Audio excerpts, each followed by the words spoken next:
We all know that mango plant produces mango plant, jackfruit plant produces jackfruit plant. But why?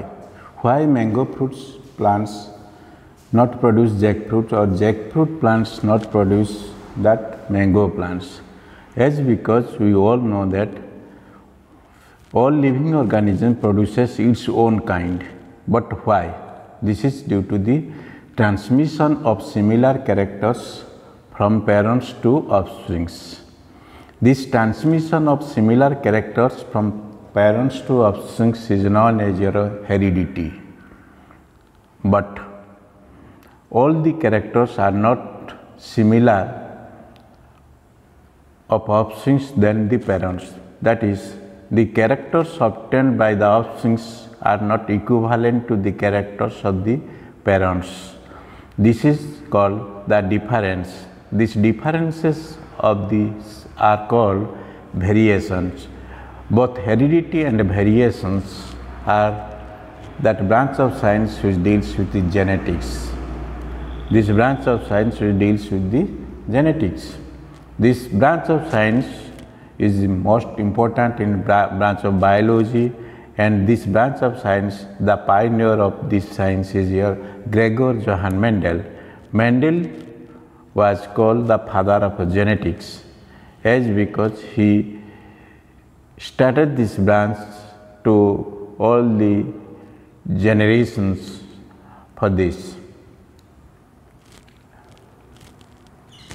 So Mendel proposed four laws of genetics, that is law of unit characters, law of purity of gametes, law of independent assortment, and the law of segregations, that is law of unit characters, law of segregations, law of independent assortment, and the law of dominance.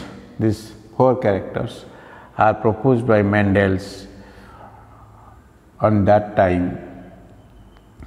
Mendel took Pisum sativum or pea plants in his garden. Gregor Johann Mendel was a monk of a church, and he took the Pisum sativum plant for his research career. He selected pea plant for which its lifespan is very short. Due to lifespan is very short, he can studied 4 to 5 generations in a single year. So within a limited time, that is 3 to 4 years, he selected so many generations. Now he observed so many generations. So Mendel selected Pisum sativum plant due to its short lifespan,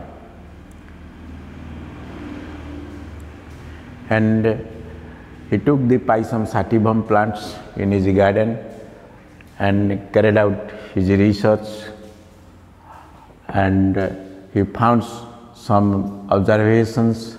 According to it, he selected the four laws. The most important law is law of dominance and law of independent assortment. These two laws are very much important.